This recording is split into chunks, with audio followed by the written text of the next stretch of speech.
Man, I got bailed out on this one, but I think this story is a perfect summation of how awesome the aviation community is on a few different levels. So I was flying this past weekend. I remembered not to take Zyrtec this time. If you saw the previous video, that grounded me a little while ago. So I didn't take any allergy medicine. I was good to fly. It was a beautiful day, minus the low-level wind shear. And I was just going to fly around, exercise the airplane, and get fuel somewhere. So I landed down at an airport in Athens, Foxtrot 44, southeast of Dallas. And I had enough fuel there for legal reserves and everything, but I didn't have enough fuel to get back, and that was kind of by design. But when I got there and landed, I pulled up to the self-serve fuel, I shut down, and then went back to go get my credit card, and I realized I don't have my credit card. And I thought, oh no, did I just put it under? I didn't have any way to pay for fuel, and I don't have enough fuel to get home. So this just got awkward. I think I'm stuck. And I was about to call my wife and say, hey, can you drive like 4 hours round trip and bring me my credit card, or just pick me up? Or you gotta leave the airplane there. I can't even fly to another airport because that doesn't even help me in this situation. A number of things were running through my head,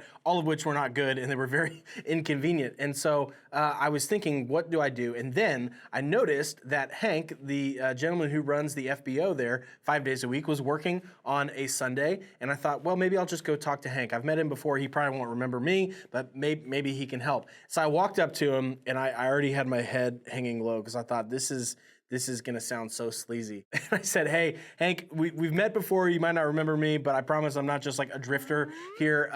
Funny thing happened. I don't have my credit card for fuel. Is there any way that you can front me for fuel? And as soon as I get home, I'll call you with my card information and get you paid and everything. Here, you can have my iPad in the meantime. It's worth more than the fuel. I promise I'm good for it and stuff. He said, no, I don't need any of that. Don't worry about it. We'll get you taken care of, which was great. And so we start filling up.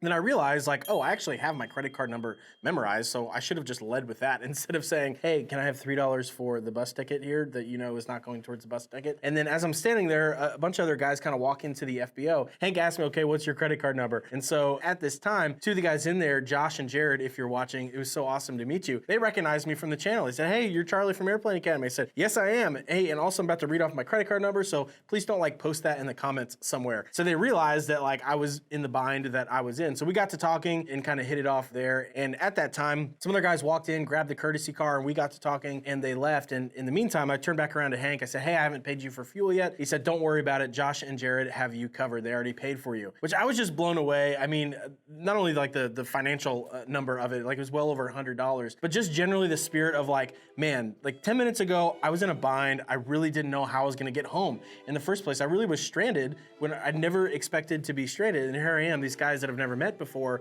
are just being so kind to me, and now I have a way to get home. Might sound simple, but when you're in that moment and you don't have a way to get home, and all of a sudden you have a way to get home, there's something just really special about it. And I was really blown away. So I stayed there for a little while, getting to know all of them. And the point I wanted to extract here is that there were a lot of things I noticed about this little county airport that I thought are a perfect summation of the beautiful nature of the aviation community on a few levels. One, that Josh and Jared like took care of me, knew that I needed some help, and kind of worked with Hank to get me taken care of. But I also got to know Hank a little bit. I found out that he's a country singer, recorded an entire 4 different albums for every single chapter of the book of Genesis. So hankathompson.com, you can go listen to all of his music for free there. He's got a great voice, sounds a lot like Merle Haggard and stuff. And I was talking to Josh and Jared, and they were telling me about their plans for the airport there, for trying to kind of get Athens more on the map, and how they had an airport day where they had a bunch of food trucks out, and a bunch of people came out from the community that didn't even know they had an airport and started to see all the airplanes and wanted to sign up for flight lessons. Like just seeing these stories that you don't get to see when you're in the middle of Dallas just got me really excited about starting to promote little airports like this, because I think that's where I think the transformation in aviation is going to come from. That's definitely one of the places, is if we can get more people aware that this is something you can do, that there's an airport in your town, and that they want you to show up, they want you to take flight lessons. I'm just really excited to help them promote airports like Athens. But then 2 other things happened. One was that some gentlemen came in and grabbed the courtesy car. And if you don't already know about it,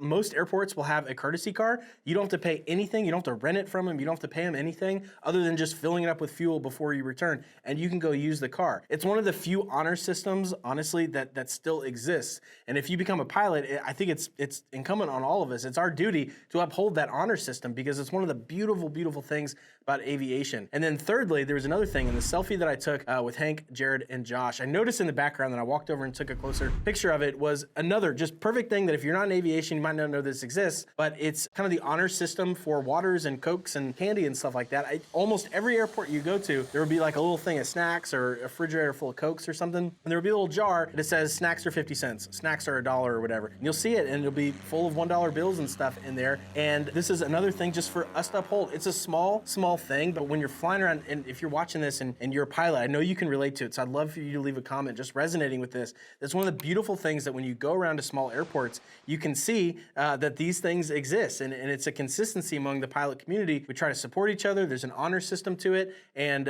it's just one of those beautiful things. So if you're not yet in aviation, obviously the flying is incredible, but these other elements of the flying community are reason enough to pursue it. And the biggest thing I can tell you right now is to not wait to pursue it. And in the video on the screen, I'm gonna tell you exactly why now is the absolute time that you should dive in. So I'll see you over there.